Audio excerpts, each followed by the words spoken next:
On today's show, the Rinkside Roundup is up. We'll talk about the week's top performers, including some big center scoring in the OHL, on today's episode of Locked On NHL Prospects.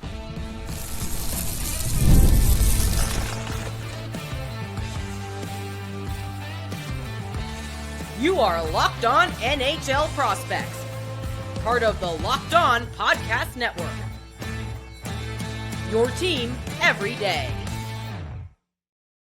Hello and welcome back to Locked On NHL Prospects, part of the Locked On Podcast Network, your team every day. On this podcast, we break down everything prospects related for you 5 days a week, Monday to Friday. I'm He ELC, QM JHL and crossover scout for elite prospects, with Sebastian High, USHL and crossover scout for elite prospects. And on today's show, we'll be breaking down the Rinkside Roundup. It's a weekly article we put out on elite prospects highlighting the top performers of the week, and you get the breakdown for free here at Locked On NHL Prospects. So we'll talk in the first segment about some big centers, some big forwards scoring in the OHL. Ryan Roobroeck, who's a top 2026 NHL draft eligible that you have to know about.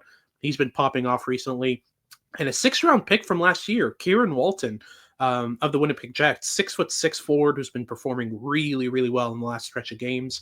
In the second segment, though, we'll talk about Florian Xhekaj and how he's been performing for the Laval Rocket. He just had a game for the ages for the Rocket there, 3 goals, 2 assists. We'll talk about that game and the details that he showed, as well as how he's been gelling with his teammates in the second segment. And then in the final segment, we'll talk about Ben Kevan and finally, Gracyn Sawchyn, probably left the best for last. So Sawchyn's been phenomenal in the WHL. Ben Kevan's been popping off. He had a really great World Junior A challenge. So we'll talk about all that on today's episode. Before we get into any of that, though, today's episode is brought to you by Built Rewards. Start earning points on rent you've already been paying by going to joinbuilt.com/lockedonnhl. If you're watching on YouTube, as usual, remember to like and subscribe. Let us know in the comments what you think of the episode. And if you're listening on your favorite podcasting platform, please leave us a rate and review and make sure to make us your first listen of the day. So let's get started right away here with the 2 big forwards scoring in the OHL. And let's start off with Ryan Roobroeck, who's a top name for the 2026 NHL draft. You know, we hear all the time about Gavin McKenna and those types of guys, but Ryan Roobroeck is sneakily becoming one of the top names in the 2026 NHL draft class, right? He absolutely is. And I mean, he's been on quite a few radars for a couple of seasons now since being a first overall pick in the OHL. But he's been developing with the Niagara Ice Dogs. And I mean, in the past couple seasons and last year, his rookie season specifically, it's not the strongest of teams. So, but perhaps developing in the shadows of the OHL with a weaker organization. But this year, he has absolutely exploded. And there's a reason he made it onto your Rinkside Roundup for the week, because he's up to 24 goals and 47 points in 31 games as a D-1 in the OHL. Should be noted, he's only 10 days off of the cutoff to be eligible for this draft class, so he's going to be one of the older players for next year's class, but still very impressive. And there's so much versatility in his offensive toolkit, right? So talk me about like his last week of games, what stood out in those performances and how he produced. Yeah, absolutely. So, you know, there's some really interesting performances throughout the week. He 4 goals to 5 assists and for 9 points this past week. But the main game that made him stand out and landed him on this Rinkside Roundup was a 3-goal, 2-assist performance against a North Bay battalion that he played for a 6'4" center. I mean, the skill is impressive. The hands are really, really good. But it's also the versatility in his game. I mean, each one of his points came in a different scenario. So his first assist of the night came at 4-on-4. His second assist of the night came out on a 4-on-3 power play.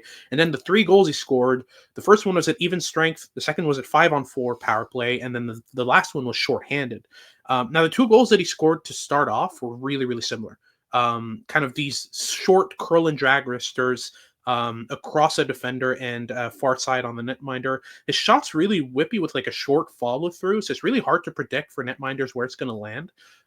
Especially when he blends that with a toe drag, with a curl, with those types of skills. But the last goal he scored was just, I mean, on the shorthanded, it makes a great defensive zone read, breaks away with the puck, and just dekes the lights out of the netminder. So the versatility and skill, the versatility and kind of situational value, playing on the power play, the penalty kill, 4-on-4, all situations as a D-1. You know, there's some impressive skill here with Ryan Roobroeck. And, I mean, yes, it's the Niagara Ice Dogs, but, like, the Niagara Ice Dogs are pretty decent at the start of the year as well. So, you know, he's on a decent program and playing very good minutes and playing in all situations. I think that's more than enough to land up on this Rinkside Roundup. But let's move on to our next prospect here in the Roundup. Another big forward who's been performing incredibly well in this past stretch of games, and he's a Winnipeg Jets 6th rounder from this past year's draft. So Kieron Walton, 6'6" forward. He's played center, he's played wing this year. Had a phenomenal week as well. Kind of talk me through his point totals so far, what he's been doing in the last stretch, because I think his last 12 games have been just off the charts ridiculous performance-wise, right?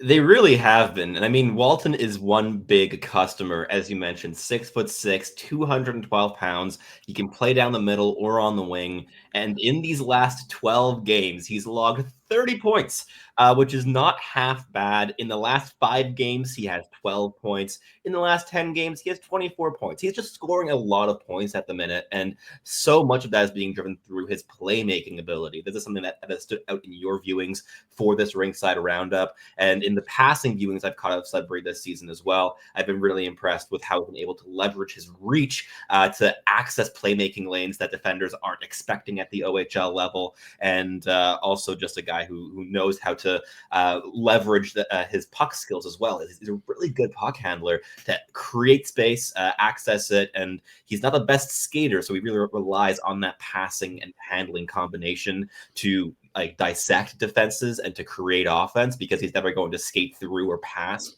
a really solid defensive structure, but still a really interesting player. And I mean, to go from a 43-point season in a third-line role last year to being a 51-point guy in 30 games this season so far for Sudbury, it's been a really big increase in role for Kieron Walton, and he has not disappointed at all. Yeah, 100%. And really with this playmaking, it's reached a different level entirely this year. I mean, he went from kind of a decent playmaker, but not something overwhelming in that sense, and now being one of those playmakers in the entire OHL, again, as a 6'6" forward, which isn't easy. The way the details in his playmaking skill have really been what's been standing out recently. I mean, the quick reads, the pre-scanning, the insane arsenal of passes that he works with as well. He's able to backhand saucer across lanes, able to hit passes quickly through kind of closing lanes, and just the versatility with which he's able to string together seam passes has been absolutely phenomenal so far this year. I'm really, really impressed with what I've seen from Walton playmaking wise, but the skating is an issue. It really, really is, and I think that's going to be the main thing that kind of holds him back as he progresses, because he can't accelerate through the neutral zone. He can't really kind of accelerate from a standstill to create enough separation and transition to kind of create these additional lanes. But with a forward like this, and I've talked about this as well with Bill Zonin, who's a pretty similar profile this year as a big forward, big playmaking forward who can't really skate all that well. If you're able to improve the playmaking, if you're able to improve the skating rather, and if you're able to get him to a point where he's at least an NHL level mover, where he can accelerate from a standstill, where he can separate from opponents in transition, then you just access so many more playmaking reads, playmaking seams, and just increase the value of the playmaking tools that player already has. So Kieron Walton is in the same boat as Bill Zonin in that kind of situation, where like if Kieron Walton becomes a decent skater, like he's going to be unstoppable essentially playmaking wise, because there's just so many different plays that you can access when you're a better skater, right? Absolutely. I couldn't agree more with that. That said, I don't know how much runway there is in terms of improving that mobility. I mean, again, 6'6", 212 pounds. He's a really big player, and especially working on explosiveness from a standstill is something that big players take a lot longer to learn, if they're able to really reach those levels of explosiveness. That said, I think there's enough in his toolkit to also be able to adapt if the skating doesn't catch up. I think it would require a real focus on the physicality, because at this point, the physical tools are there. I mean, he's massive, but he doesn't use it like a dominant physical presence yet, right? Like there's still a lot of runway in terms of the physical habits underlying the big frame. if he pivots and perhaps develops that aspect of his game a bit more intensely than the skating, I still think there's a lot to work with here, because if he just works off puck a lot, perhaps in like a net front position, he can leverage his handling and passing ability in tight under pressure, open up lanes to a bumper position, for instance. I think that there's a lot to work with this player, and certainly an interesting project for the Winnipeg Jets to have taken on, because again, a lot of possibilities with his development, and a bottom six role in the future with some playmaking upside certainly seems possible. Yeah, 100%. That wraps things up for our first segment. We'll get into our second segment here, where we talk about Florian Xhekaj, another big forward who's been performing, this time in the AHL with a phenomenal 5-point game for the Laval Rocket. We'll give you all the details on his progression in just a sec, but just before, a quick word from our sponsors here, Locked On NHL Prospects. Whether it's the World Series, the Super Bowl, or the Olympics, the world's top athletes get to play in these top-level sporting events thanks to one thing: teamwork. And teamwork also protects your financial legacy and your family's future. And Select Quotes and licensed insurance agents are the perfect teammates when shopping for customized, affordable life insurance. They can help you find the right policy to keep your financial legacy safely in your family's end zone.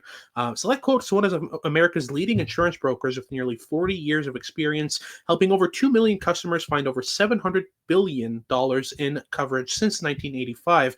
Other life insurance brokers offer kind of impersonal, one-size-fits-all policies that may cost you more and cover you less. But with Select Quote, their licensed insurance agents work for you to tailor a life insurance policy for your individual needs in as little as 15 minutes in an appointment. So get the right life insurance for you for less at selectquote.com/lockedonnhl. Just go to selectquote.com/lockedonnhl today to get started. That's selectquote.com/lockedonnhl. Today's episode is sponsored by Built Rewards. If you're a renter, listen up. This is a total game changer. Thanks to Built, you can now earn points on rent payments, just like you do with groceries or travel. Paying rent now comes with serious perks, and it's completely free to join. Earn valuable Built points on your rent and everyday spending at no extra cost. You can redeem points for flights, hotel stays, and even future rent payments. With over 500 airlines and 700,000 hotels in their program, the possibilities are endless. I love using points to travel, and Built makes it so easy to turn rent into rewards. Rent payments are never the most fun things to pay for every single month, but they're so important, and to get something extra back in the name of like a vacation in the wintertime is always something very special. Start earning points on rent you're already paying by going to joinbuilt.com/lockedonnhl. That's joinbuilt.com/lockedonnhl. Make sure to use our link so they know that we sent you. Don't wait and start earning rewards today.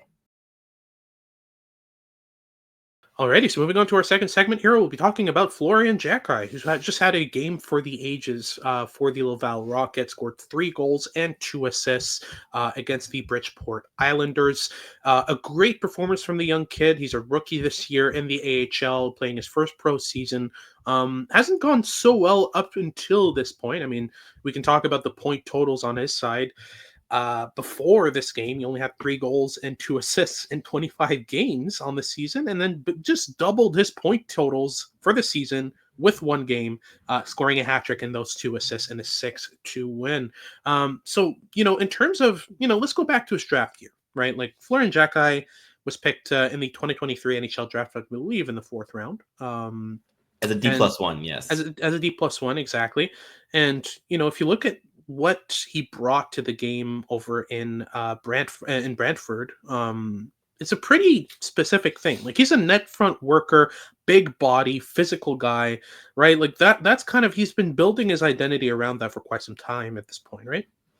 Absolutely. He's a really physical player. I mean, at 6'4", 190 pounds, he leverages that frame really effectively. He did in the OHL, and he has been doing the same at the AHL level. He's a violent, pesky player who likes to get underneath opponents, out-leverage them, gain inside position, loves to initiate contact, just loves to play in that like congested area at the net front, as you mentioned. But the puck skills aren't the strongest with this player. That That said, in flashes with shorter puck touches, he's not a player that's going to rush the puck into the offensive zone on his own and create off of that. But in small flashes, there are decent flashes of handling ability, and the goal scoring too in tight has some really solid instincts. He gets good leverage on the puck, gets some good height on his shots from in tight, and is also not reliant on all that much time or space between checks to get those shots off. So there are some interesting tools for this profile of player. I think if we're talking about NHL upside, NHL role more specifically,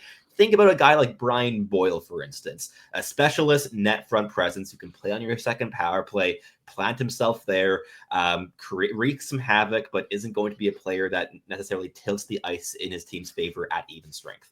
Yeah, for sure. I think I agree on that sense. I think that's the very top of Xhekaj's upside. Your fourth line projection, kind of physical, violent guy who can throw the gloves down, who can play on your second power play, tip some pucks in, jump on rebounds and just recycle pucks effectively. But if we're talking about kind of the profile of player that he's been building up for the past year, I don't think we're seeing much different this year than we've seen in the OHL from him. I don't think his game is really. I don't think he's adapted his game all that much to the OHL game. When you look at players like these, it's normal in their rookie season to have a bit more of a rocky start. But I'm not saying you should score 5 points every game, but I'm saying more of what we've seen, from him tonight, and we'll be a bit more secure in the idea of Xhekaj being an NHLer, because in the first 25 games of the season, I didn't really see one. Mainly pretty limited in terms of what he was able to do with the puck. His reads were kind of off. Increasing his pace of play, his pace of processing will be very, very key to have him kind of become an NHLer. Because even your fourth line goons need to be able to take the puck in transition, make a quick read, make a quick pass, jump into the play, crash the net, that type of stuff. Xhekaj's a bit more meticulous right now, takes a bit more on puck time in order to be effective. That's not the NHL game. He'll need to be playing a give and go kind of physical, forechecking, rip rebounds down, recycle them to the point type of game. I haven't really seen that all that much from Xhekaj, but at the same time, this is a prospect who, even in the OHL, was struggling to put up a point a game. It takes some time for these guys to develop. And the Xhekajs, historically, are late bloomers. We've seen it with Arbor, and I'm pretty sure we'll see the same from Florian in the next few years, right? And we have to an extent already with Florian. I mean, in his actual draft year season, he wasn't even playing in the OHL yet. Like, he got drafted out of the OHL after his rookie campaign with the Hamilton Bulldogs. He was playing in the GOJHL with the Pelham Panthers in his actual draft year season, and then had 25 points in 68 OHL games, followed up by a point a game season after being picked by the Habs, and now playing in the AHL. So he's been definitely making some big leaps in terms of quality of competition that he's playing against, and I think that there is an interesting trajectory on his development at the moment. But as you mentioned, I don't think that upside reaches beyond a fourth line capacity, and there's no guarantee that it even reaches a fourth line capacity. So still some question marks there. And there's a lot of players in Montreal's system that will be vying for just 3 fourth line positions, because the Habs have absolutely hoarded prospects over the past 5 years. And there's just a lot of players that could easily fit into those roles, right? Like you could look at Tyler Thorpe, for instance, or if you stay in the AHL, you have Joshua Roy still, you have Jared Davidson, you have a lot of bodies that will want to be competing for NHL spots at the same time as Florian Xhekaj will. Yeah, absolutely. I think also that the usage in the AHL has been an issue, right? Like, I think Laval's trying to put Xhekaj and Tuck, some of the lower end thinkers of the team, with the best thinker of the team in Sean Farrell. That's not working, essentially. From what I understand, like, from what I've seen from those three, Sean Farrell can't do enough thinking for 3 people. As good of a hockey sense as he has, he can't just kind of uplift the other two's processing and hockey sense to a level where they're able to play off of each other. Farrell needs smart players to show his smarts. And that combination hasn't worked so far. Farrell was at 5 points on the season. He's having a terrible year so far this year.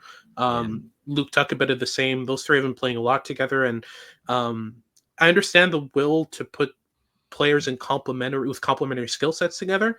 But Tuck and Xhekaj are just, oil and water, based on what Sean Farrell brings to the game, right? Like that hasn't been working so far for them. And I think eventually Farrell will need to be moved up in order to play with guys who can think on his level, Owen Beck and Alex Bariboulet and these types of guys.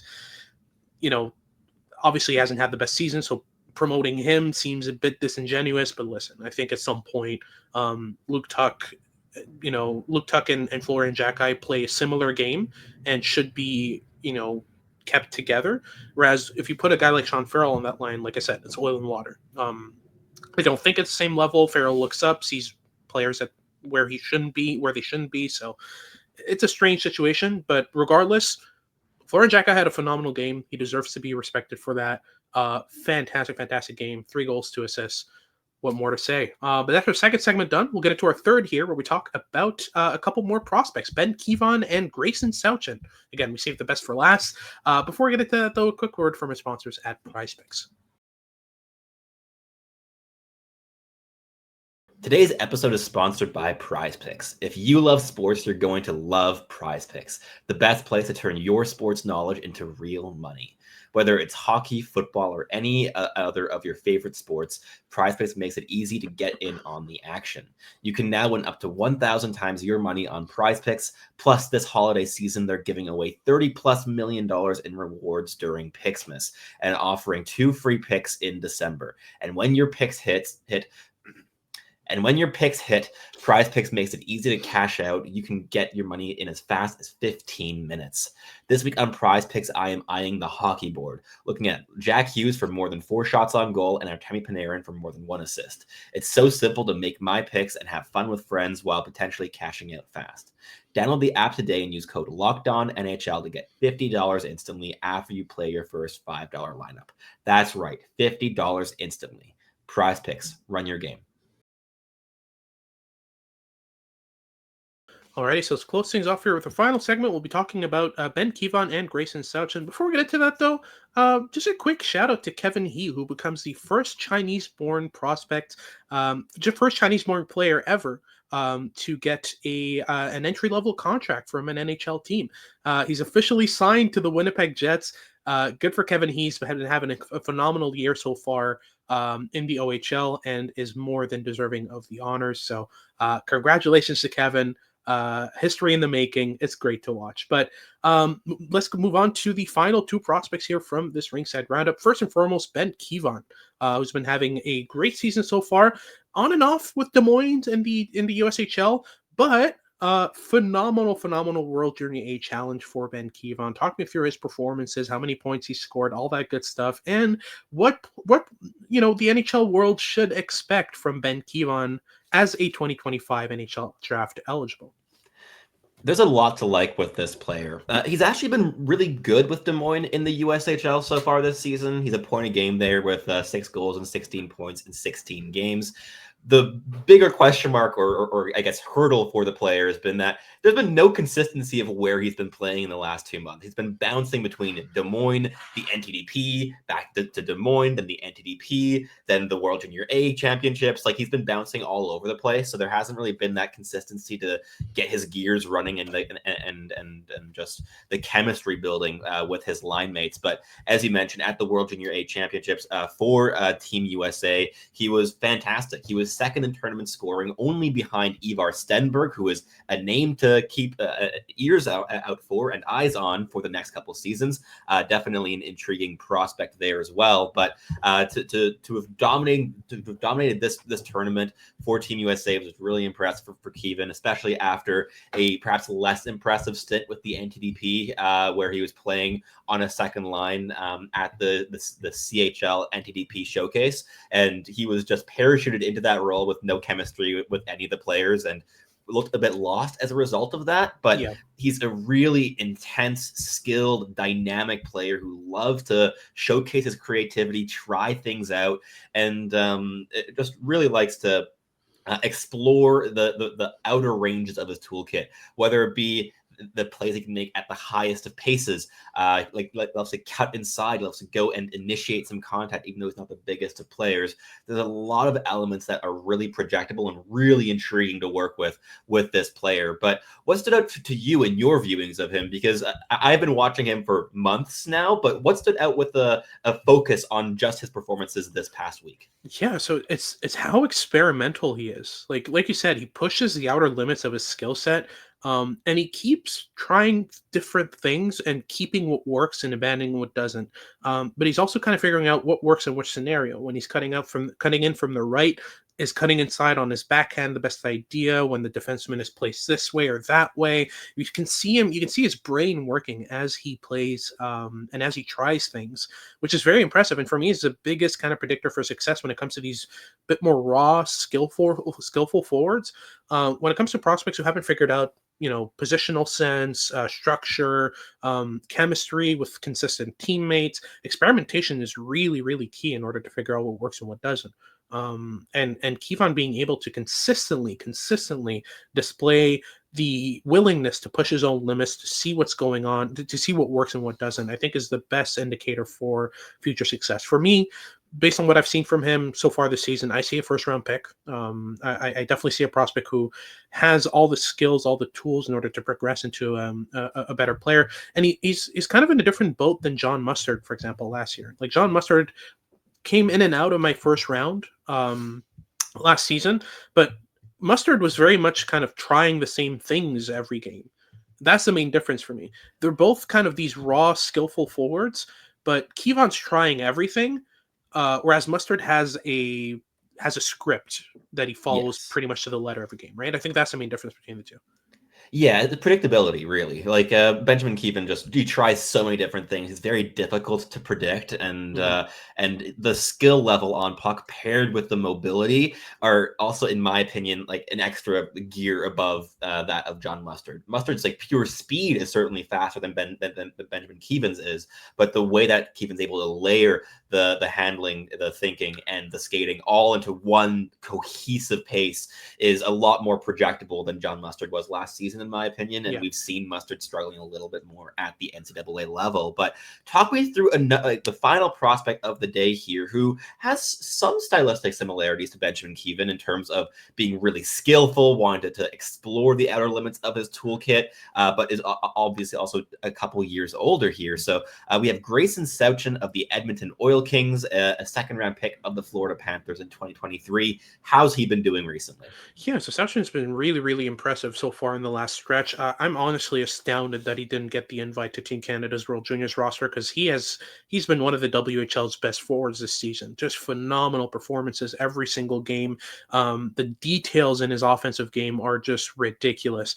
I mean, Mitch Brown wrote a scouting report on him back in early November, a game that he played, and just phenomenal details. He highlights it really well in the article itself. You should go and check it out. But I mean, the amount of details that he blends into his routes, his transition plays, his cycle game, positioning, like there's so much. That's, I think, the main difference between Kevan and Sawchyn's. Sawchyn's at a level where he's added so many layers of details to his playmaking game, to his physical game as well, whereas Kevan's really at the start of that progression. But regardless, 2 goals, 2 assists in consecutive nights for Sawchyn over the weekend. And the combination of the creativity that he shows every night, the willingness to try and experiment, but with the high-end motor, with the offensive details, it's just such a cohesive package. I'm so surprised, honestly, that he didn't get the call for the World Juniors. I mean, he easily could be playing a top 6 role at that tournament. Like, he's really, really, really good. And again, for me, one of the best prospects in the WHL. Yeah, and I mean, I think that you could almost build a gold medal contending lineup just with the Team Canada rejects this year. I mean, you have a first line of Beckett Seneca, Michael Misa, and Gracyn Sawchyn. That's a competitive top line, in my opinion. Like, they got some really good players in there. 100%, with Tisha Gillen has been injured, which is unfortunate, but Zane Parekh on the blue line. Zane Parekh, Riley Height, Cam Allen. The list is long. But yeah, Sawchyn is another one of those names where he just baffled that he didn't even get the call. Like, he could be playing a top 6 role at this tournament. So Very surprised with that. And it's his last year of eligibility, which is unfortunate. After this year, he's aging out of World Juniors eligibility, but it's probably going to be the NHL. He's that good. So that wraps things up for today's show. Thank you very much for tuning in. If you're watching on YouTube, remember to like and subscribe. Let us know in the comments what you think of the episode. And if you're listening on your favorite podcasting platform, please leave us a rate and review and make sure to make us your first listen of the day. For your second listen of the day, remember to check out Locked On Sports Today. They've got all your news and updates about what's going on around sports. And remember to check in for our next episodes as we continue our prospect coverage for the month of December. This has been He ELC with Sebastian High. Happy holidays. We hope you tune in next time.